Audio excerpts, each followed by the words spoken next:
Praise the lord. యేసుక్రీస్తు నామంలో మీ అందరికీ శుభములు తెలియజేస్తూ ఉన్నాను. అందరూ బాగున్నారు కదా? మరి దేవుడిచ్చినటువంటి యొక్క అద్భుతమైన అనుకూలమైనటువంటి సమయాన్ని బట్టి సమస్త మహిమ దేవునికి చెల్లునుగాక. ఈరోజు మనం ధ్యానించుకోబోయేటువంటి వాక్య భాగం ఏంటంటే రాజీ సూత్రాలు. అంటే మనం చాలా రాజీ పడుతూ ఉంటుంటాం. సైతాన్ గడు చాలా విషయాల్లో రాజీ పడేలా చేస్తూ ఉంటుంటాడు. మరి యొక్క అద్భుతమైనటువంటి విషయాన్ని మనం ధ్యానం చేసుకుందాం. బైబిల్ గ్రంథంలో నుంచి నిర్గమకాండం 8వ అధ్యాయం 25వ వచనం మనం చదువుకున్నట్లయితే, అప్పుడు ఫరో మోసే అహరోనులను పిలిపించి, మీరు వెళ్ళి ఈ దేశంలో మీ దేవునికి బలి అర్పించుడని వారితో చెప్పగా. స్తోత్రం దేవ సర్వోన్నతుడా. ఈరోజు యొక్క వాక్యాన్ని ధ్యానిస్తుండగా మాతో మాట్లాడి ప్రతి వారికి వినగల చెవి గ్రహించగల అనుగ్రహించమని, విత్తబడిచిన వాక్యం వ్యర్థం కాకుండా ప్రతి హృదయంలో నాటబడి ఫలించి విస్తరించి నూరంతల పంట అనుభవించినట్లు సహాయం చేయమని నజరేయుడైన యేసు క్రీస్తు నామములో ప్రార్థించి నమ్మి పొందుకుని ఉన్నాం తండ్రి, ఆమెన్. ఇది చాలా అద్భుతమైనటువంటి విషయం, గమనించదగ్గ విషయం. ఇక్కడ మీరు గమనించినట్లయితే బైబిల్ గ్రంథంలో బైబిల్ భాషలో మనం చూసినట్లయితే ఫరో అంటే అసలు ఎవరు? ఫరో దేనికి గుర్తు? దేవుడు మాట్లాడిన ప్రతిదీ కూడా ఒక ఎగ్జాంపుల్ తోటి, ఒక ఉపమానంతో బోధించేటువంటి వాడు అంట. ఉపమానం అంటే ఏంటి? విత్తనాలు అంటే మనకి విత్తనాలు అనుకుంటాం, కానీ దాని అర్థం వేరు, వాక్యంలోకి వెళ్ళిపోతుంది. పొలము అంటే హృదయం, విత్తేవాడు అంటే దేవుడు. ఈ విధంగా అర్థం మారిపోతుంటుంది. ఇక్కడ మనం గమనించినట్లయితే ఫరో చెప్తున్నాడు ఇజ్రాయేల్ ప్రజలతో ఈ దేశంలోనే. ఇక్కడ అసలు ఏంటి, దీని అర్థం ఏంటి అని మనం ధ్యానం చేసుకుంటే చాలా అద్భుతమైనటువంటి ఆత్మీయ అర్థం దాగినది. కొంచెం స్లోగా నెమ్మదిగా వెళ్దాం. ఇక్కడ ఫరో దేనికి సాదృశ్యంగా కనిపిస్తూ ఉన్నాడంటే, ఫరో సైతాను గాడికి గుర్తుగా ఉన్నాడు. గమనించాలి, ఇక్కడ ఫరో ఎవరికి గుర్తుగా ఉన్నాడు? సైతాను గాడికి గుర్తుగా ఉన్నాడు. ఇజ్రాయేల్ ప్రజలు ఎక్కడున్నారు ఇప్పుడు? వింటున్నారు? ఇజ్రాయేల్ ప్రజలు ఎక్కడున్నారు? ఐగుప్తులో ఉన్నారు. వినాలి జాగ్రత్తగా. ఎన్ని 400 సంవత్సరాలు ఐగుప్తులో బానిసత్వానికి బలైపోయారు వాళ్ళంతా కూడా. కాబట్టి మరి ఐగుప్తు దేనికి సాదృశ్యం? లోకానికి సాదృశ్యం. గమనించాలి, ఇక్కడ ఫరో ఏమో సైతాను గాడికి సాదృశ్యంగా ఉన్నాడు. అలాగే ఐగుప్తు లోకానికి పాపానికి. గమనించాలి, ఐగుప్తు లోకానికి పాపానికి గుర్తుగా ఉన్నది. ఇక్కడ ఐగుప్తులో ఉన్నటువంటి ఇజ్రాయేలీలను కానానుకు పోనీయకుండా ఈ ఫరో ఏం చేస్తున్నాడు?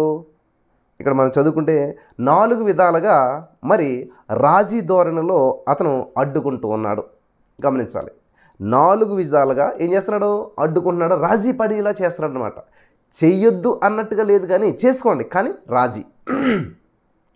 చాలా జాగ్రత్తగా వినాలి.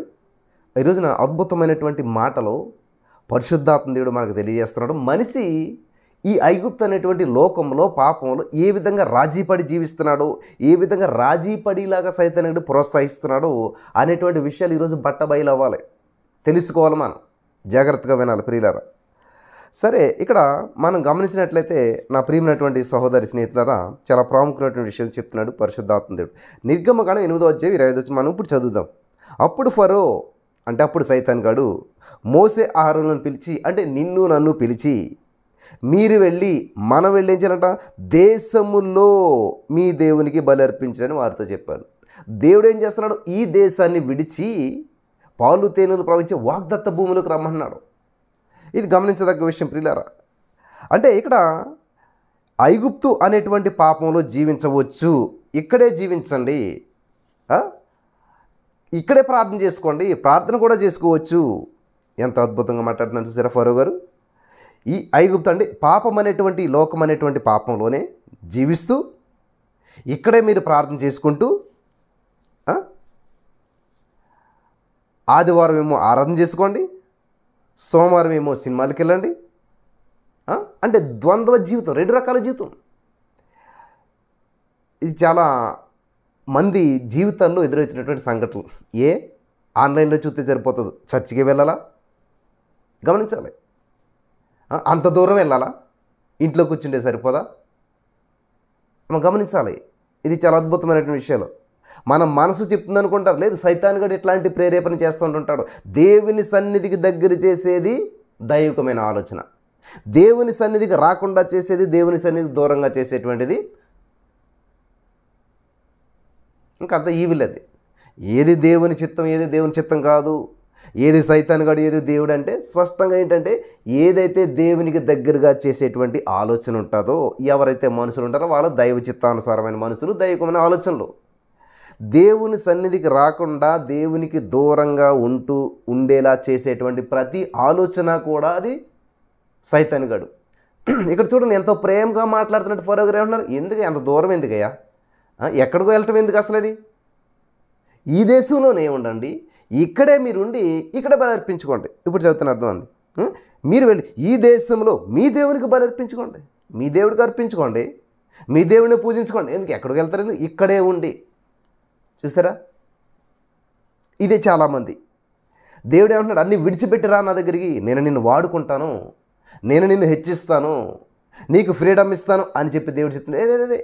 ఎక్కడికి వెళ్ళవసరం లేదు, ఈ ఉన్న చోట్లోనే ఉండు, ఇక్కడే ఉండు నువ్వు, ఈ దేశంలోనే, ఈ పాపంలోనే. యేసుప్రభువు నమ్ముకున్నంత రాని, బాప్తిసం పొందినంత రాని ఇవన్నీ విడిచిపెట్టవలసిన అవసరం లేదు. చాలామంది బాప్తిసం తీసుకోవడానికి భయపడుతుంటారు. ఎందుకంటే అమ్మో బాప్తిసం తీసుకుంటే బూతులు తిట్టకూడదు, బాప్తిసం తీసుకుంటే కోప్పడకూడదు, బాప్తిసం తీసుకుంటే ఏమవుతుందో అనేటువంటి భయం. గమనించాలి, నిజమే, వాస్తవమే. దేవుని సన్నిధిలో ముద్రించబడిన తర్వాత పర్ఫెక్ట్గా జీవించాలి. ఒకసారి యేసన్న గారి దగ్గరికి మరి అనేక మంది ప్రార్థన చేయించుకుంటాకు వస్తారు. అలాగే యేసన్న గారు కూడా అనేక గృహాలను దర్శిస్తూ ఉంటుంటాడు. అలా ఒకసారి ఒక గృహాన్ని దర్శించడానికి వెళ్ళాడండి యేసన్న గారు. అలా వెళ్తున్నటువంటి సమయంలో ఒక సహోదరి ఇంటికి రాకముందే యేసన్న గారు రోడ్డు మీద ఉండగానే వచ్చేసేసి కాళ్ళ మీద పడిపోయి ఏడుస్తూ ఉందంట. ఏమైందమ్మంటే, అయ్యా నా భర్త చనిపోయాడు, నాకేమో ఒక్కడే బిడ్డ, కానీ నేను చాలా ఘోరమైన పాపం చేశానయ్యా అంటుంటే యేసన్న గారికి అమ్మో ఏం చేసిందో ఈమె. అమ్మా సరే ఇంటికి వెళ్ళి మాట్లాడదామంటే, లేదే నేను చాలా పెద్ద తప్పు చేశానయ్యా, నేను చాలా ఘోరమైన పాపం చేశాను అని చెప్పి అంటూ ఉన్నదంట. వామ్మో ఏం చేసిందో ఈమె, ఇంతమంది వింటున్నారు ఇక్కడ ఎందుకమ్మా, సరే ఇంటికి రండి మాట్లాడదామంటే చుట్టుపక్కల ఉన్న వాళ్ళు యేసన్న గారితో ఉన్నవారు కూడా అమ్మమ్మ మాట్లాడుకో, నడు ఇంటికి వెళ్ళి మాట్లాడదాం అని ఎలాగైతే బుజ్జగించి లాలించి తీసుకుని వెళ్ళారు. తీసుకుని వెళ్ళాక అసలు ఏం జరిగిందమ్మా, ఏం చేసావమ్మా చెప్పంటే, ఏమీ లేదన్నా, దేవుడు మరి నా భర్త వెళ్ళిపోయినా కానీ నాకు ఒక పిల్లోడు ఇచ్చాడు, వాడిని పెంచుతున్నాను, చక్కగా ఇదిగో పెద్దవాడైతే వస్తున్నాడు, ఆడు చేసిన పనులు నాకు చాలా ఇబ్బంది అనిపించినాయి అన్న, వాడిని మొన్న కోపం తట్టుకోలేక గాడిదాన్ని తిట్టేశాను అంటే ఇంకా వాళ్ళందరికీ ఏం చేయాలో అర్థం అవ్వట్లేదంట. వీళ్ళు గమనించాలి, దేవుడిచ్చిన బిడ్డాడు, దేవుడు నన్ను ప్రేమించి నాకు ఇచ్చినటువంటి బహుమానం, ఆ దేవుడిచ్చిన బహుమానాన్నే నేను గాడిదనేసాను అని చెప్పి ఎలుగెత్తెడుతుందంట. యేసన్న గారికి ఏం చెప్పాలో అర్థం కాలేదంట. ఇప్పుడు దానికి ఏముందలమ్మా అందరూ అంటారులే అని అన్నాడు అనుకో ఈయన. అప్పుడు ఏం చేస్తుంది ఆవిడ, గాడిదలోంచి కాస్త అడ్డగాడిదలోకి వెళ్తుంది, గాడిదలోంచి కాస్త దున్నపోతులోకి వెళ్తుంది, ఇంకా రోజుకో బూత్ కనిపెడితే తిడతా ఉంటుంటుంది. సరేలే వదిలేసేమా, ఏం పట్టించుకోవద్దంటే ఓహో ఇది తప్పు కాదన్నట్టు కంటిన్యూ అయిపోతుంది. మరి యేసన్న గారు ఏమనుకున్నారంటే, ఆవిడ తప్పు కాదని అనకూడదు, కానీ ఆమెను ఓదార్చాలి. అప్పుడు ఆయనకు ఆలోచన ఇచ్చినటువంటి దేవుడు ఏం చేశారంటే, సరే అమ్మా ఎందుకు అలా చేసావు, నీ అపరాధ భావం నిన్ను వెంటాడుతూ ఉంది కాబట్టి, ఇలా చేయటం నేరారోపణగా అనిపిస్తుంది కాబట్టి నీకు ఓ రోజు ఉపవాసం ఉండు, రోజంతా ఉపవాసం ఉండు, కానీ ఈరోజు కాదు, ఈరోజు మాకు వండి పెట్టు, మేము ఇంటికి వచ్చాం కదా, మళ్ళీ ఈరోజే ఇప్పుడే స్టార్ట్ చేసిన ఉపవాసం మా కడుపులు మారుతాయి కాబట్టి కొంచెం మాకు వండి పెట్టేసేసి ఈరోజు మంచిగా ఉండి రేపుండి ఉపవాసం ఉండి ఆ రోజంతా దేవుని సన్నిధిలో ప్రభా నా దోషం తుడిచివేసినందుకు వందనాలు, నేను తెలుసో తెలియగలగన్నాను దేవా, ఇంకెప్పుడు ఇటువంటి మాట్లాడను అని చెప్పి ఆ తప్పిదాన్ని క్షమించమని చెప్పి దేవుడిని అడుగు, ఇంకెప్పుడు చేయకు అని చెప్పి సలహా ఇచ్చి వచ్చారంట. అంటే ఆమె ఆ యొక్క మాట అనటం మంచిది కాదని చెప్పి సేవకుడు చెప్పినటువంటి మాటలు విని ఈ చిన్న తప్పిదానికే పరిశుద్ధాత్మ దేవుడు ఆవిడ మీద నేరారోపణ చేసినట్లు అనిపించి ఆవిడికి అమ్మో ఇది ఇలాగ అనకూడదని చెప్పి ఏం చేస్తుంది, హృదయం అంతా వేదంతో నిండిపోయింది. వింటున్నారా ప్రియులారా, మీరు ఎంతమందిని తిడతా ఉన్నారో, ఎన్ని విధాలుగా తిడుతున్నారు, ఎన్ని మాటలు అంటూ ఉన్నారో గమనించాలి.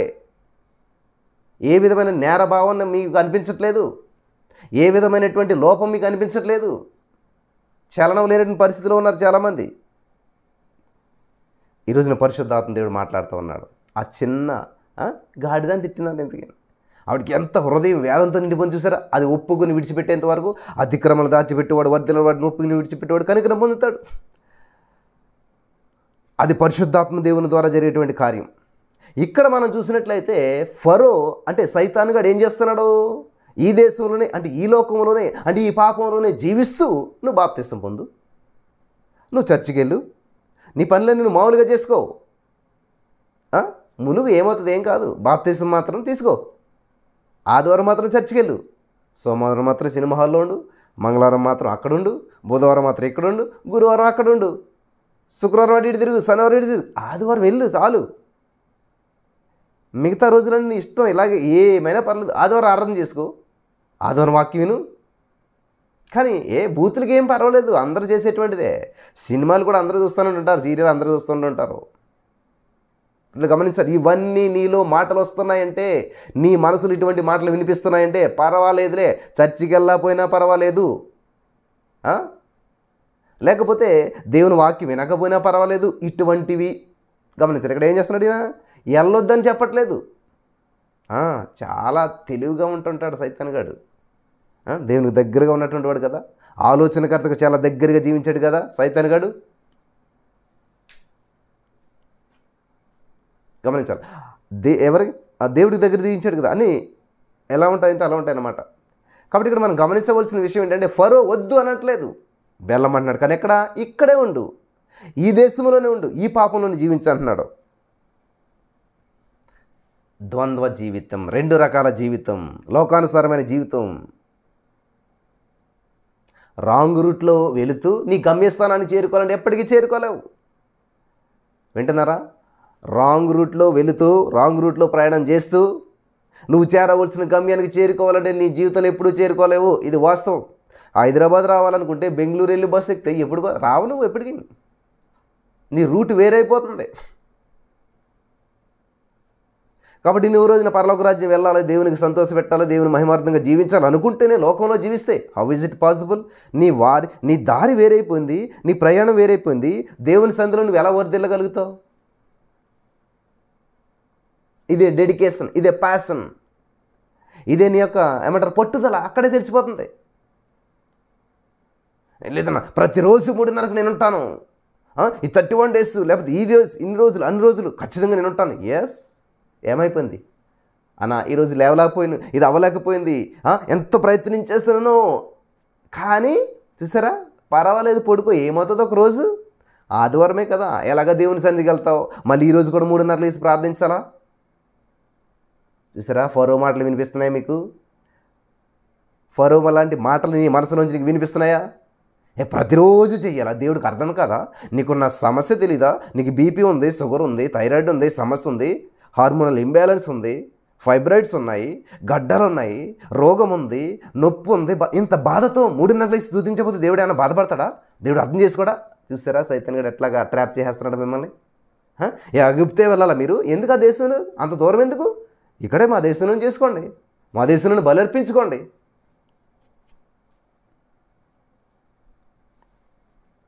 కాబట్టి ఈరోజున ఈ మాటలు వింటున్న ప్రియమైనటువంటి సహోదరి స్నేహితులరా,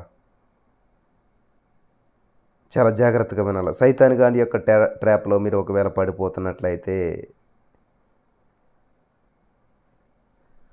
చాలా చాలా జాగ్రత్తగా ఉండాలి. అందుకే ఒక భక్తుడు రాశాడు, ఓహో సైతానా నువ్వు మహా అలాంటివాడివే నిన్నెవరెరగరని ఒక పాట ఒక భక్తుడు రాశాడు. చాలా అద్భుతమైనటువంటి పాట. కాబట్టి సైతాన్ గాడు ఆ ట్రిక్కులో మీరు ఎక్కడైతే బంధించబడిపోయారో, ఎక్కడైతే మీరు ఇమిడిపోయి ఉన్నారో బయటికి రావాలి, బంధకాల నుంచి బయటికి రావాలి. దేవునికి స్తోత్రం కలుగును గాక. బంధకాల నుంచి బయటికి రావాల్సిందే.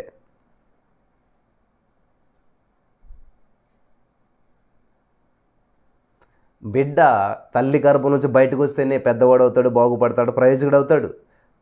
తల్లి గర్భంలో ఉంటాడు కొంతకాలం. సైతాను బంధకాల్లో ఉంటాం మనం అంతా కూడా.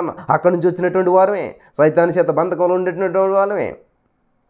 కానీ విడుదల టైం వచ్చినప్పుడు బయటికి రాలేదంటే అది విడుదల పొందుకునేటువంటి సమయం. వాళ్ళు బయటకు వస్తే బాగుపడతారు. భంగపడితే భద్రతను కోల్పోతారు. జాగ్రత్త. ఇక్కడ మనం చూసినట్టయితే నిర్గమకాండం 8:28 చూసినట్లయితే ఏమంటున్నాడంటే, అందుకు ఫరో, మీరు అరణ్యములో మీ దేవుడైన యెహోవాకు బలర్పించుటకు మిమ్మల్ని పోనిచ్చెదను, కానీ దూరము పోవద్దు. బా, ఎక్కడికి పోవద్దు అంటే దూరం పోవద్దు. చూడండి, ఇక్కడ చదువులో, ధనం సంపాదించడంలో, ఆస్తుల విషయంలో, మీ యొక్క వసతులను పెంచుకోవడంలో ఎంత దూరం పోగలవో పో. చదువుకోగలగాడు వేరే కంట్రీ వెళ్ళిపో, లేదా డబ్బులు సంపాదించగలగాడు వేరే దూరం వెళ్ళిపో, నీ ఆస్తులు సంపాదించగలగాడు వేరే దూరం వెళ్ళిపో. కానీ ఆత్మీయ జీవితంలో మాత్రం, ప్రార్థించడంలో మాత్రం నువ్వు దూరం పోవద్దు అంటాడు సైతాన్ గాడు. ఫరో ఇక్కడ అదే అంటున్నాడు. ఫరో, నువ్వు ఎంత సంపాదించి ఏదైనా చేసుకో, ఎందుకు ఆత్మీయత, ఎందుకు ఈ ఆత్మీయత, ఎందుకు అసలని, ఈ ప్రార్థన కోసం దూరం ఎందుకు అసలని? నాకు ఆశ్చర్యం అనిపిస్తుంది. ఆల్ నైట్ ప్రేయర్కి ఎంత దూరం నుంచి, ఎన్ని వందల కిలోమీటర్ల నుంచి వస్తున్నారంటే అసలు వాళ్ళ ఆసక్తిని చూస్తే చాలా అద్భుతం అనిపిస్తుంది. చాలామంది హాయిగా ఇంట్లో కూర్చుని ఏసీ వేసుకుని కాలు మీద కాలు వేసుకుని, ఎక్కడైతే ఏంట్లే, వింటున్నారా, ఎక్కడైతే ఏంట్లే అని మనకు అనిపిస్తూ ఉంటుంటుంది. ఇది ఇక్కడ తేడా చెప్తున్నాడు ఫరో గారు. సైతాన్ గారు చెప్తున్నాడు, నువ్వు చదువుకోవటగా తెలు వేరే కంట్రీ, ఇదని నీకు ఉపయోగపడేది తెలు, ఎందుకు ఈ ఆత్మీయత కోసం, ఈ ప్రార్థన కోసం అంత దూరం ఎందుకు? ఐగుప్తుకు అందుబాటులో నువ్వు ఉండాలి అంటే ఈ పాపానికి అందుబాటులో నువ్వు ఉండాలి, ఈ లోకానికి అందుబాటులో నీకు ఉండాలి, నీ కంఫర్ట్కి నీకు ఉండాలి. అంత దూరం ఎంత, అక్కడ దోమలు కొడతాయి, అవి కొడతాయి, ఈ సమస్య ఆ సమస్య ఎందుకు? ఇంట్లో కూర్చో, ఏసీఎస్ కంచక్క చూసుకో, నిద్రతో పడుకో, కొంచెంసేపు కుదిరితే చూ. ఇట్లా ఏం చేస్తున్నాడు? ట్రాప్ చేస్తున్నాడు సైతాన్ గాడు. గమనించాలి. ఐగుప్తులోనే ఉండు, ఐగుప్తు బోరలు వినిపించగానే ఇక్కడికి వచ్చేసేయాలి, జాగ్రత్తగా ఉండు. గమనించాలి. వాని యొక్క ఉద్దేశం ఏంటంటే ఆ ఐగుప్తు ఆ యొక్క బోరలు వినిపించగానే, ఆ శబ్దం వినిపించగానే వచ్చేసేయాలి. అది వాడి యొక్క ట్రాప్. కాబట్టి ఫరో మేలు చేసినట్టుగా మాట్లాడుతున్నాడు. సైతాన్ గడు అవంతో మేలు చేసిన, ఈ పండు తినొచ్చు, ఇది చాలా మంచిది కదా, దేవుడు మీ మేలు కోరినైతే తిననివ్వాలి, కానీ ఎందుకు తినొద్దు అన్నాడు? ఇదేం పండు? తెలివితేటలు అంటే మీ తెలివితేటలు లేకుండా ఇలాగే జీవించాలని దేవుని ఉద్దేశం. నో,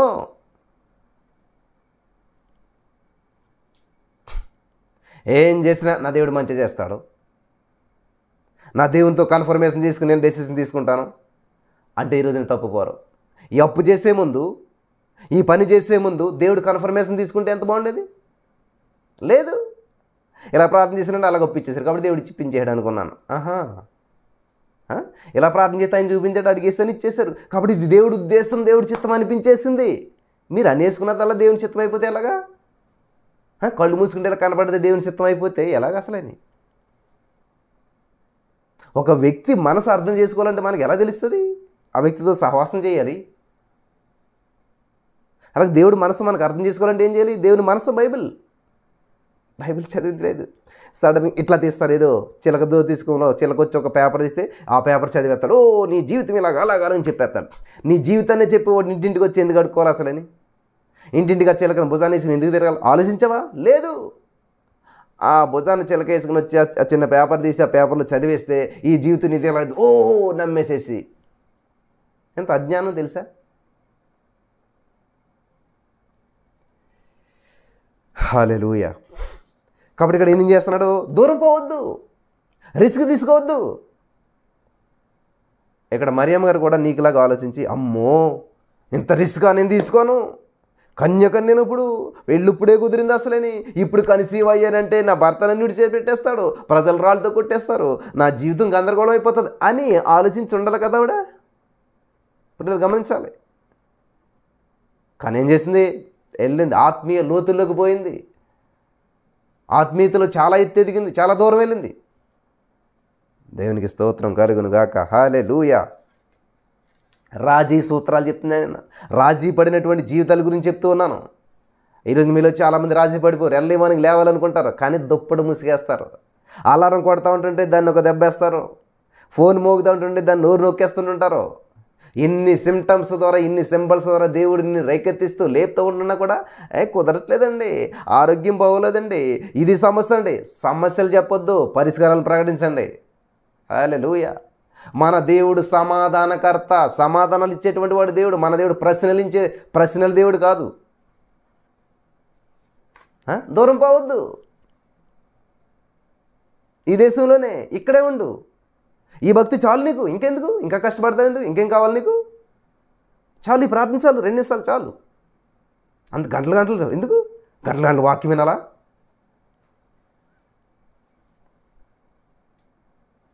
నా ప్రియమైనటువంటి సహోదరి స్నేహితులారా, చాలా జాగ్రత్తగా వినాలి. చూడండి, 4 సూత్రాలు పెట్టాడు, 2 సూత్రాలు అయిపోయి ఎప్పుడైనా. దూరం పోవద్దు, ఈ దేశంలోనే ఉండాలంట. నెక్స్ట్ నిర్గమకాండం 10వ అధ్యాయం 11వ వచనం మనం చదివినట్లయితే, పురుషులైన మీరు మాత్రం వెళ్ళి యెహోవాను సేవించుడి. ఏం చేయాలంటండి? ఇక్కడ కొంచెం వీళ్ళు బలమైన వాళ్ళు అన్నమాట. ఈ సైతాన్ గారు పెట్టిన కండిషన్స్కి మోసే ఆహారం, ఫరో గారు పెట్టిన కండిషన్స్కి మోసే ఆహారంలో సెట్ అవుతుంది, మాకు కుదరదు అన్నారు. ఇక ఈ 2 రాజీ పద్ధతులని ఉపయోగించాడు ఫరో గారు. ఈ 2 కూడా మోసే ఆహారంలో తిరస్కరించేసరికి మళ్ళీ ఏం చేస్తున్నాడు? వాడికి సిగ్గు ఉండదండి సైతాన్ గారు. ఎన్నిసార్లు ఓడిపోయినా మళ్ళీ పోరాటానికి వస్తాడు, ఎన్నిసార్లు వాడు పడగొట్టినా మళ్ళీ లేచి వస్తుంటుంటాడు. ఇదే జరుగుతుంది. 2 సార్లు తిరస్కరించారు, ఇలా వద్దు అని అన్నా సరే, మూడో రాడు విసిరాడు ఫరో గారు. ఏంటంటే పురుషులు మాత్రమే వెళితే భార్యలు, పిల్లలు, మరి వాళ్ళ సంగతి ఏంటి? చూడండి సైతాన్ గారు ఏం చేస్తున్నాడు, ఎంత ట్రాప్లో పడేస్తున్నాడు. పురుషులు మాత్రమే వెళ్ళండి, భార్యలు, పిల్లలు ఇక్కడ వదిలేసేసేయండి. ఇప్పుడు మీకు అర్థమైంది. నువ్వు ఒక్కదాన్ని వెళ్ళి సరిపోద్ది చర్చికి, మీ ఆయన రావాలా, మీ పిల్లలు రావాలా, అంతరెందుకు? అమ్మ వింటున్నారా? జరుగుతున్నాయి కదా మీ కుటుంబాలు ఇవన్నీ కూడా. నేను ఒక్కదాన్ని చేసుకుంటే సరిపోదా ప్రార్థన? నా భర్త ఉండాలా, నా పిల్లలు ఉండాలా? నువ్వు ఒక్కదాన్ని తింటే సరిపోదా భోజనం? మీ ఆయన ఒక్కడే తింటే సరిపోతుంది కదా భోజనం? మీరంతా మామూలుగా అట్లా అలా కూర్చుని సరిపోదు కదా. ఎవరు తింటే వాళ్ళ కడుపు నిండుతుంది, ఎవరు వెళితే వాళ్ళు ఆశీర్వదించబడతారు, ఎవరు వెళితే వాళ్ళు ఆశీర్వాదం స్వతంత్రించుకుంటారు, ఎవరు ఎగ్జామ్ రాస్తే వాళ్ళు ఫలితాన్ని చూస్తారు. దేవునికి స్తోత్రం. అర్థమవుతుంది అనుకుంటాను అందరికీ.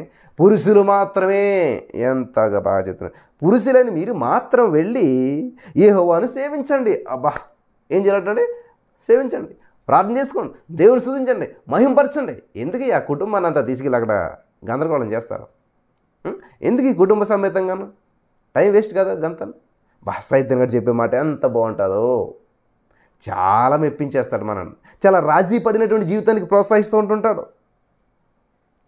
కాబట్టి ఈ రోజున ఈ మాటలు వింటున్న నా ప్రియమైనటువంటి సహోదరి స్నేహితులారా, దేవుడు నీతోటే మాట్లాడుతున్నాడు, దేవుడు నీతోనే మాట్లాడుతూ ఉన్నాడు. కుటుంబ సమేతంగా ఆరాధించొద్దు, కుటుంబాలను విడదీసేటువంటి కుట్ర ఇదంతా కూడాను. నిజమే కదా. భార్య పిల్లల్ని ఇక్కడ వదిలేసి అంటే ఈయన వెళ్ళిపోవాలంట. అంటే ఏంటి? సెపరేషన్, విడదీస్తున్నాడు. భార్య పిల్లల్ని దూరంగా చేసి కొంత దూరం వెళ్ళాక ఇంకొక ఏదో పెట్టి ఏం చేస్తున్నాడు? గలిబిలి చేసేసి కుటుంబాన్ని సర్వనాశనం చేసి విడదీసేటువంటి వాడు సైతాన్ గాడు. కలిపేటువంటి వాడు, కట్టేటువంటి వాడు దేవుడు. ఈ రోజున వాగ్దానం మీరు విన్నారో లేదో కానీ చాలా అద్భుతమైనటువంటి వాగ్దానం ఈరోజు. పడగొట్టక నేను మిమ్మును స్థాపింతును, పెళ్ళగింపక నాటేదను. ఇర్మియా గ్రంథం 42:10. ఎంత బాగుంది మాట. పడగొట్టను నేను, బిల్డింగ్లు కూల్చేటువంటి వాడిని కాదు, కట్టేటువంటి వాడిని, నిర్మించేటువంటి వాడిని, స్థాపించేటువంటి వాడిని. పెళ్ళగించకుండా నేను నాటుతాను. నేను చెట్లు లాగి పెళ్ళగించి పాడేటువంటి వాడిని కాదు, నేను నాటేటువంటి వాడిని అంటున్నాడు దేవుడు. దేవునికి స్తోత్రం కలిగిన కాక. ఇటువంటి గొప్ప దేవుడు మనకు కలిగి ఉన్నాడు. ఇటువంటి దేవుని కొరకు రిస్క్ ఎందుకు తీసుకోవట్లేదు? ఒక అబ్బాయి ఒక అమ్మాయిని ఇష్టపడ్డది అనుకోండి, లేకపోతే అమ్మాయి ఒక అబ్బాయిని ఇష్టపడ్డది అనుకోండి, అంతకాలం పెంచినటువంటి తల్లిదండ్రులని, చదువుని చేసినటువంటి, ఎంతో చదివించినటువంటి, ఎంతో చూసుకున్నటువంటి వాళ్ళందరినీ కనిపించిన వారిని వెతిని క్షణాలు విడిచిపెట్టేసేసి ఏం చేస్తున్నారు? రిస్క్ తీసుకోవట్లేదు అమ్మాయి, వెళ్ళిపోతుంది ఇంట్లోంచి. నేను ఈ విషయం ఎందుకు చెప్తానంటే, వాళ్ళకి ఏమీ తెలియనటువంటి వాళ్ళకే భవిష్యత్తు ఏంటో తెలియదు, ఏదో తెలిసి తెలియని వయసులోనే అట్లా చేస్తున్నారు. మరి జీవం కలిగిన దేవుని కొరకు నిన్ను సృష్టించిన సృష్టికర్త కొరకు నిన్ను పోషిస్తూ నీ సమస్యలు నీ ఇబ్బందులు అన్నిటి నుంచి విడిపించి నిన్ను సజీవ లెక్కలో ఉంచి నీ సమస్యను ప్రతిదాన్ని పరిష్కరించి ఈరోజు నీ స్థితిలో ఉంచిన దేవుని కొరకు ఏం రిస్క్ తీసుకున్నారు చెప్పాలి? ఎటువంటి రిస్క్ తీసుకున్నారు మీరు? శూన్యం. రిస్క్గా అబ్బో ఎవరన్నా ఏమన్నా అనుకుంటారేమో, ముందుకు వస్తేని ఎవరన్నా ఏమన్నా అనుకుంటారేమో, ఎవరన్నా ఏమన్నా అనుకుంటున్నారు కానీ దేవుడు ఏమనుకుంటాడని ఆలోచించట్లేదు. మనుషులను సంతోషపెట్టగోరినవాడు దేవుని సంతోషపెట్టలేడు. మనుషులు దయ సంపాదించుకొని కోరినవాడు దేవుని దయ సంపాదించుకోలేడు. బాలుడైనటువంటి సమయాలు దేవుని దయ్యందును మనుషుల దయ్యందును మొట్టమొదటి దేవుని దయలోని వరదిల్లాలి. అప్పుడు ఆటోమేటిక్గా మనుషులు దయ వచ్చి పడుతుంది. వింటున్నారా? కానీ ముందు మనుషులు దయ చూస్తాం. అబ్బో ఇలాంటి ఏమనుకుంటారో, ఇలా చేస్తే ఏమనుకుంటారు, ఇంకా పిల్లలు లేదంటే ఏమనుకుంటారు, ఇంకా పిల్లలు పుట్టలేదంటే ఏమనుకుంటారు. దేవుడు ఏమనుకుంటాడని ఎప్పుడు అనుకోరు. దేవుడికి ఏమిటి దీనివల్ల, దేవుడు అసలు ఏ ఉద్దేశం నో అనవసరం. అంతే కదమ్మా, మీరంతా ఆలోచించేది అదే కదా. 99% ఇక్కడ ఉన్న వారి యొక్క ఆలోచన విధానం అంతా కూడా ఎవరేమనుకుంటారో మనుషులు, చుట్టుపక్కల ఉన్న మనుషుల గురించి ఆలోచిస్తాం కానీ పైన దేవుడి గురించి ఆలోచించలేదు. హల్లెలూయా. కాబట్టి ఆనాడు ఫరో పురుషులను అడ్డుకున్నాడు. అందుకే మన మందిరాల్లో పురుషులు తక్కువ, స్త్రీలు ఎక్కువ. ఎవరిని అడ్డుకున్నాడండి ఫరో గారు? మీరు పురుషులను పట్టుకున్నాడు. పురుషులు మాత్రమే.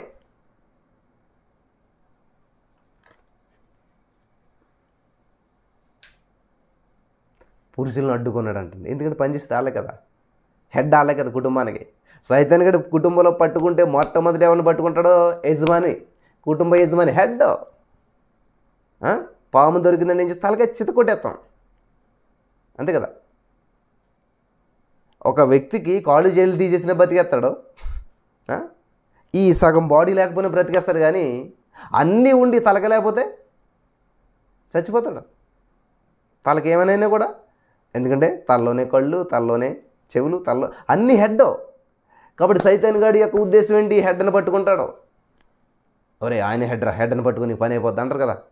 ఈ కుటుంబానికి హెడ్ ఎవరు? ఈయన్ని పట్టుకుంటాడు సైతాన్ గాడు. ఏం పర్వాలేదే, తాగు, కష్టపడుతున్నావు, నువ్వు పని చేస్తున్నావు కదా. బైబిల్లో కూడా ఉంటుంది ద్రాక్షరసం తాగమని. కాబట్టి ద్రాక్షరసమే, వైన్ అంటే ద్రాక్షరసమే, నువ్వు తాగు. కోపంలో 2 బూతులు అన్నారు అన్నీ అన్నంత వల్ల దేవుడు ఏమీ అనుకోడు. చూసారా? జాగ్రత్త. రాజీ పడినటువంటి జీవితం ఇదంతా కూడా. చాలామంది అటువంటి జీవితాలు జీవిస్తూ ఉన్నారు. రోసం కలిగిన జీవితాన్ని లేదు, రాజీ పడిన జీవితాలు జీవిస్తున్నారు. రాజీ పడి జీవించేటువంటి వాళ్ళు ఎప్పుడు కూడా సైతాన్ని కానీ సంతోషపరుస్తారు. రోసంగా జీవించేళ్ళు ఎప్పుడు కూడా దేవుని మహింపరుస్తారు. హల్లెలూయా. రోసం కలిగినటువంటి దావీదు దేవుని సంతోషపెట్టాడు, సింహాలను ఎలుగుబంట్లు చంపి. రోసం కలిగినటువంటి దానియేలు దేవుని సంతోషపెట్టాడు, సింహాల బోన్లోకి వెళ్ళి. రోసం కలిగినటువంటి శద్రక్ మేషక్ అబేద్నెగోను వారు దేవుని సంతోషపెట్టారు, దేవుని మహింపరిచారు. హల్లెలూయా. రాజీ పడినటువంటి జీవితాలు మీరు చూసినట్లయితే ఎంత భయంకరంగా ఉంటాయో చూశారు కదా. సౌలు రాజీ పడిపోయాడు, మనసును సంతోషపెట్టాలని చూశాడు, చనిపోయాడు. అననీయ సఫీరాలు రాజీ పడిపోయారు. నో కాంప్రమైజ్డ్ జీవితం, రాజీ పడినటువంటి జీవితం జీవించాలి. చివరగా ఇంకొక మాట చెప్పి నేను ముగిస్తాను. నిర్గమకాండంలోనే 10వ అధ్యాయం 24వ వచనం చదువుకుని ముందుకెళ్దాం. ఫరో మోసేని పిలిపించి, మీరు వెళ్ళి యెహోవాను సేవించుడి, మీ మందలు మీ పశువులు మాత్రమే ఇక్కడ ఉండవలను. దానికి ఒప్పుకోలేదు వాళ్ళు. సరే మీ భార్య పిల్లల్ని తీసుకెళ్ళండి, కానీ మీ మందలు మీ పశువులు వీటిని విడిచి వెళ్తే వాటి మనస్సంతా పిల్లలు గమనించాలి. ఇప్పుడు లోతు గారి భార్య ఏం చేసింది? దేవుడు ఏమన్నాడు? అమ్మ మీరు మాత్రం రండి, మీకు ఉన్నదంతా వదిలేసేయండి. ఆమె వచ్చేసింది.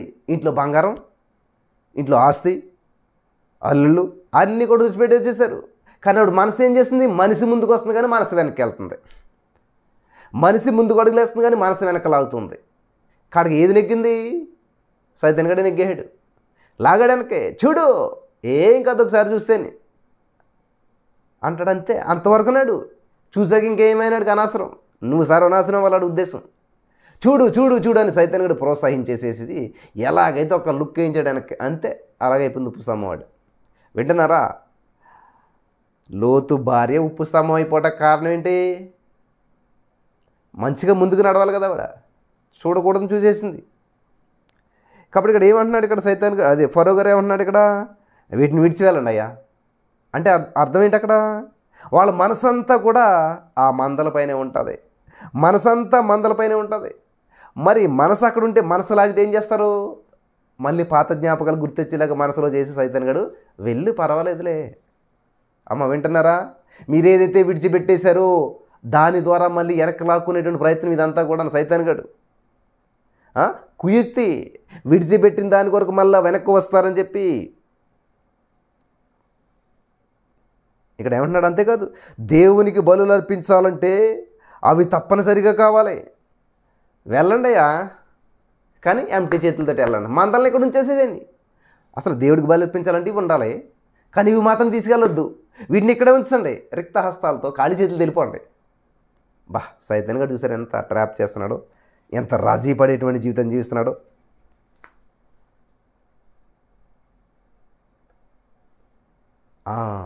కొంతమందికి స్తుతి ఆరాధన అంటే ఇష్టం ఉండదు. ఈ స్తుతులు ఏంటో, ఈ ఆరాధన ఏంటో డైరెక్ట్ మెసేజ్కి వెళ్దాం చర్చికి, లేకపోతే లైవ్లోకి వెళ్దాం. ఫస్ట్ ఏంటి స్తుతి సింహాసనం ఉంటుంది, మనకు అర్థం కాదు. ఏంటో ఒప్పుకోవాలి మనకి, ఎందుకన్నా వాక్యం బాగుంటుంది, వాక్యానికి ఎంత కరెక్ట్గా మంచిగా ఉంటుంది వాక్యం, చివరి ప్రార్థన అద్భుతంగా ఉంటుంది, ఖచ్చితంగా అందులో పాలు పంచుకుంటాం. అమ్మ వింటున్నారా? దేవునికి బలి అంటే ఆరాధన. హల్లెలూయా, స్తోత్ర బలి, స్తోత్ర బలి, ఇదంతా బలి.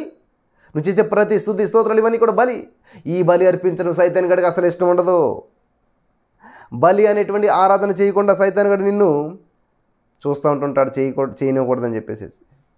ఇది ఫరో యొక్క యుక్తి, కుయుక్తి. ఈ విధంగా నిన్ను రాజీ పడేలా చేసి దూరం వెళ్ళొద్దు. రెండోది ఏంటండి? మొదటి ఏంటంటే ఈ దేశంలోనే ఉండు, దూరం వెళ్ళొద్దు, పురుషులు మాత్రమే. నెక్స్ట్ మందలన్నీ ఇక్కడ ఉంచు. ఈ విధంగా 4 రకాల కండిషన్స్ పెట్టి 4 రకాల రాజీ పడేటువంటి ఆలోచనలు ఇచ్చి దూరం వెళ్ళకుండా చేస్తున్నాడు సైతాన్ గాడు. అర్థమవుతుంది అనుకుంటా ఉన్నాను నేను చెప్పేటువంటి విషయం అందరికీ. మీలో ఇప్పటికే చాలామంది బల్బు వెలిగిపోయింది. ఎస్, ఈ విషయంలో రాజీ పడిపోయింది నేను, ఈ విషయంలో నుంచి బయటికి రాలేకపోతున్నాను దీని నుంచి. ఎస్, నువ్వు చెప్పింది కరెక్టే, అది నీ వల్ల కాకపోవచ్చు, కానీ పరిశుద్ధాత్మ దేవుని సహాయం తీసుకున్నట్లయితే నువ్వు సాధించలేనిదంటూ లేదు. ఇక్కడ మోసే ఆహారంలో ఇద్దరు రాజీ పడలేదు, వెళ్ళవలసిందే ఏమైనా సరే మా దేవుడు చెప్పాడు. దేవునికి స్తోత్రం కలుగును గాక. సాధ్యమైనంత వరకు అపవాది మనతో పోరాడతాడు, సాధ్యమైనంత వరకు పోరాడుతూనే ఉంటాడు. మనం వాడిని జయించిన కొద్దీ వాడు రాజీ పద్ధతిలో మన ఎద్దకు వచ్చి ఏం చేస్తున్నాడు? ఫస్ట్ ఈ దేశం వద్దని వెళ్ళాలంటే సరే సరే వెళ్ళండి, కానీ మందలొద్దు, భార్యలొద్దు, పిల్లలొద్దు, కుటుంబాలొద్దు. చూసారా? నువ్వు రాజీ పడితే అక్కడితో ఆపేస్తాడు. నువ్వు రాజీ పడలేనట్లయితే ఇంకోటి తీసుకుని వచ్చి నిన్ను రాజీ పద్ధతిలో మన ఎద్దుకు వస్తాడు, మన లోపరుచుకుంటాడు, బంధించేస్తాడు, బంధకాల్లోకి తీసుకుని వెళ్ళిపోతాడు, మన జీవితాన్ని సర్వనాశనం చేస్తాడు వాడు. Thank you Jesus. హల్లెలూయా. బలపరచబడ్డారా? అలా అడిగే కంటే రాజీ పడి జీవించేస్తున్నారా అంటే బాగుంటుందేమో. రాజీ జీవితాలతో మీరు ఉన్నారా? బంధకాల్లో ఉన్నారా? బందీలుగా ఉన్నారా? అక్కడే ఆ ప్లేస్లో ఉండిపోయారా? మీ ఎబ్బేసి చేస్తారు కదా ప్రార్థన, మా సరిహద్దులను విశాలపరచు. ఎక్కడ విశాలపరచాలంటే నువ్వు సరిహద్దుని దాటాలా. అదే లోపల నుండి విశాలపరిచింది ఎక్కడ వస్తుంది? అదే ప్రార్థన చేస్తూ అదే భక్తిలో జీవిస్తూ నువ్వు అభివృద్ధి చెందాలంటే ఎలా అభివృద్ధి చెందుతావు? ఒకటి రోషం కలిగి రిస్క్ తీసుకోవాలి. హల్లెలూయా. ఆ రిస్క్ లేనటువంటి జీవితం ఏ విధమైనటువంటి ఫలితాలను చూడలేరు. ఏ భక్తుడు చూడండి బైబిల్ గ్రంథంలో వాళ్ళంతా కూడా ఎంతో రిస్క్ తీసుకుని ప్రభు కొరకు ఎంతగానో మరి వాళ్ళ జీవితాలు సమర్పించి ఎన్నో కష్టాలు శ్రమలు అనుభవించి దేవుని మహింపరిచారు. అపోస్తలుడైన పౌలు గారు చూడండి, నింద అవమానాలు అన్నీ కూడా నిర్లక్ష్యం చేసి దేవుని కొరకు తలదించుకున్నాడు. No compromise. సువార్తను ప్రకటించకపోతే అది నాకు శ్రమ. సువార్త ప్రకటించకుండా జీవితమే కాదు అసలేని, తీసిపడేయండి తలకాయ. హల్లెలూయా. దేవుడు లేనటువంటి జీవితం అంతా వృధా. నేను రాజీ పడి జీవించేస్తూ ఉన్నాను. నేను అట్లే మనం 3:30కి లేవాలనుకుంటున్నాను, ప్రతిరోజు రాజీ పడుతున్నాను. ఏమి కాదులే, మెడిసిన్ వేసుకుంటున్నాను కదా, ఈ సమస్య ఉంది కదా, పర్వాలేదులే, దేవుడు అర్థం చేసుకుంటాడు. రాజీ రావాలన్నది కానీ మీటింగ్ రాలేకపోతున్నాను, ఎందుకంటే దేవుడికి అర్థం చేసుకున్నాడు, చాలా దూరం కదా. కాబట్టి ఈ రోజున ఈ మాటలు వింటున్న ప్రియమైనటువంటి సహోదరి స్నేహితుల, దేవుడు మీతో మాట్లాడండి. ఏ ఏరియాలో రాజీ పడుతున్నారో నేను కొన్ని విషయాలు చెప్పట్లేదు, కానీ మీరు చాలా విషయాల్లో రాజీపడి జీవిస్తూ ఉన్నారు. రాజీపడి మరి చేయకూడని పనులు చేస్తూ ఉన్నారు, చూడకూడని పనులు చూస్తూ ఉన్నారు, పలకూడని పలుకులు పలుకుతూ ఉన్నారు. ఏమి కాదులే అని చెప్పి రాజీ పడిన జీవితాలు, అలా రాయితీలు ఇస్తూ ఉంటుంటాడు సైతానుగాడు. ఆ రాయితీని పుచ్చుకొని బంధకాల్లో బందీలుగా అక్కడ జీవిస్తుంటే ఈరోజే ఆ బంధకాల నుంచి బయటపడటానికి దేవుడు సహాయం చేస్తున్నాడు. రండి, బయటికి రండి, జాగ్రత్త. ఆ రాజీ అనే బంధకాల్లో మీరు పడుతున్నారేమో, రాజీ పడిన జీవితాల్లో మీరు జీవిస్తున్నారేమో. ఆ రాజీ వద్దు, రాకుమారులుగా జీవించండి. రాజీ పడ్డ జీవితాలన్నీ బానిస జీవితాలు. బయటకు వచ్చిన జీవితాలన్నీ కూడా విశ్రాంతి, స్వాతంత్రం, అభివృద్ధి, ఆశీర్వాదం. ఐగుప్తు జీవితం అంతా కూడా బంధకాలు, బానిసత్వం, నిందలు, హేళనలు, అవమానాలు, ఫ్రీడమ్ లేదు. కానీ బయటకు వస్తే పాలు తేనెలు ప్రవహించేటువంటి దేశం. అద్భుతం, ఆశ్చర్యం.